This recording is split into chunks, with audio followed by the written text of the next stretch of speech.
friends, welcome to Meals with Maria. Today we're cooking with another pantry staple, cream of soup. I know in your pantry you've got a cream of chicken, a cream of mushroom, and you're always looking for new recipes and new ways to use them because they are a great recipe starter. They make fantastic meals out of a can that is usually less than $1.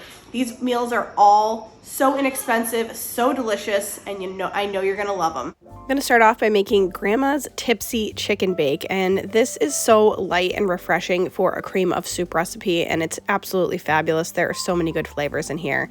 It's really all thanks to this dry white wine. We're starting with 1/3 of a cup of dry white wine, followed by a teaspoon of dried parsley, a 1/4 teaspoon of cracked black pepper, and 1/2 teaspoon of salt. And then you want 1 can of either cream of mushroom or cream of chicken soup. The original recipe calls for cream of chicken, but I didn't have any on this particular day, so I ended up just using what I had and used cream of mushroom, and it was quite good.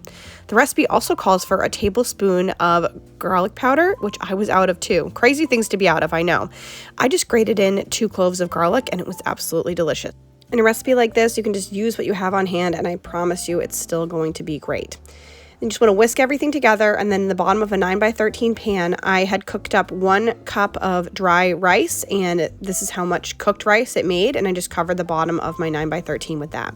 Now, the original recipe calls for 2 chicken breasts sliced into 6 cutlets, but I didn't have chicken breast on this particular day, so I just used chicken tenders, and they turned out great. So if you have that, that's a great option. If you want to do the chicken breast, I'm sure that's really good too. I think this would even taste good with a boneless, skinless thigh. The options are kind of endless, and it's going to be good no matter what you do because the sauce is so flavorful. Then you want to cover your chicken with slices of Swiss cheese. I happen to have 5 slices. The original recipe calls for 8. Julian was eating my cheese all week, so this is all I had left. I think it would also taste good with some shredded mozzarella, so I think you can kind of play around with the different cheeses that you put on here. Then you want to pour your sauce over that cheese, chicken, and rice, and we're going to cover this with tin foil tightly and bake it at 350 degrees for 1 hour. After an hour, you just want to remove that tin foil and bake it for another 15 to 20 minutes until it's golden brown on the top. I served ours with some what are called crack green beans that will be in an upcoming video, and it was a hit with the family. It was so delicious, and it didn't taste like your typical cream of mushroom, cream of chicken meal.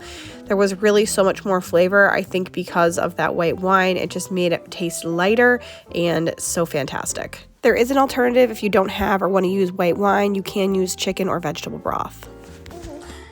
What's a 5? 5 out of 5. For what?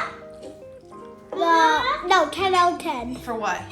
The food. All of it? You like the chicken and the rice and the green beans? No, the green beans is a 1. With the chicken and rice, 10 out of 10? Yeah.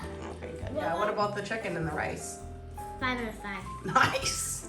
Still working on them and their vegetables. They do eat them, but reluctantly sometimes. For this one, we're making a recipe called Jack Chicken. I actually found all of these on TikTok. There's so much good stuff on there these days. This one starts with 2 large chicken breasts, and then I slice them into either halves or thirds, depending on how big that they were. And then 1 can of cream of chicken soup and a 1/4 cup of milk. And then I have an entire bar of shredded pepper jack cheese. In the original recipe, I saw that they use slices of pepper jack. That would work as well. I think that this would taste good with pretty much any cheese that you want to put on it. So whatever you have in your closet. I will tell you that using that pepper jack was not spicy at all. It was such a good flavor. The kids didn't even say anything. Like you couldn't even notice that it was pepper jack, but it did give it a really fantastic flavor. Then you want to cover that with the cream of chicken and milk mixture, and then take 1 package of stovetop stuffing. I have the one from Aldi. It's so cheap, usually like $1 or less, and then pour that right over the top. And then this is where the recipe gets really healthy. I never promised healthy, sorry. 1 stick of melted butter, or you could use margarine. Again, not very healthy, but it's an option if that's what you have. I'm sure it would taste delicious. And just pour that right over that stuffing. You kind of want to make sure that everything gets covered so that the stuffing is not dry. And I was nervous about this because I think I made one in the past and the stuffing came out like kind of crunchy. But with all that butter and that cream of soup down below, it was not crispy at all. I mean, as much as it should be, but like it wasn't like croutons or anything like that. You want to bake this at 350 degrees, covered in foil for about an hour, and then uncover and cook for another 10 minutes. And you can see how bubbly and cozy and yummy it looks. It is absolutely fantastic. You know, you would think it's kind of reminiscent of a Thanksgiving meal, which may be true, but I think that pepper jack definitely gives it a twist of flavor that is kind of unique. I served ours with just some canned corn and air fried broccoli, and it was absolutely fabulous. For this next one, we're making creamy chicken enchiladas, and I've heard of this method of making enchiladas before, but this was the first time I got to try it for myself, so it was very exciting and very delicious. We are going to end up using 2 cans of cream of chicken soup today, but I'm going to just start off by making one mixture and then make another one on the side. So I'm going to use 1 can to start with a 1/2 cup of milk. And then to that, I'm going to add about 3 cups of shredded chicken. I just took some chicken breasts, I cooked them up in the Instant Pot and shredded them with my hand mixer.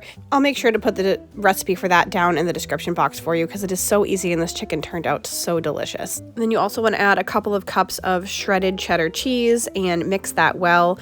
And those ingredients are all it takes to make a delicious chicken enchilada mixture that you're going to use as your filling for your chicken enchiladas, and it is really fantastic. You're going to be shocked and amazed at how good it is for how few ingredients it is.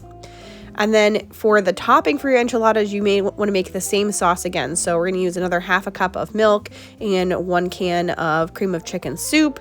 And we're actually going to pour that over top of our enchiladas. I think another option, if you don't have another cream of chicken or you don't want to go this route, is to actually just do the filling with the cream of chicken and then pour some enchilada sauce over the top of them. And I think that would be delicious as well.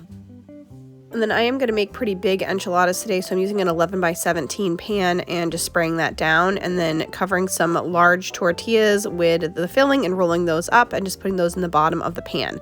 Now, alternatively, you can make about half this recipe and just use 1 can of cream of chicken and milk, and then just take half of that sauce and use about 1.5 cups to 2 cups of chicken and 1 cup of cheddar cheese. You know, basically cut everything in half and use a little bit smaller tortillas and use a 9 by 13, and then just pour the rest of the sauce over the top of it. So that just cuts down your sauce in half, everything in half, and that's kind of a more reasonable size. We did end up with a ton of enchiladas, but it was great for us because we had lots of leftovers for the week. So you can kind of choose your method and how much you want to make and how much you want to use.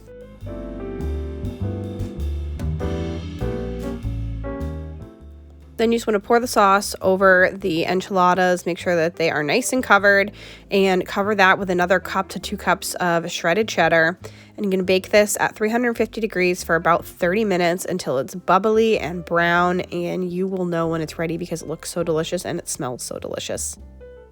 I want to thank you so much for watching today. I hope you got some great cream of recipes for you. I think that the cream of mushroom and the cream of chicken are pretty interchangeable most of the time, so you can probably switch those in and out as you need. I appreciate you so much. Make sure to give this video a like if you want to see more pantry cooking, and subscribe to the channel because it helps the channel and it will help you find my videos more often because I am posting 3 times a week. If you want to get some more pantry inspiration, make sure to click on this playlist right here, and we have lots of videos that are right up your alley.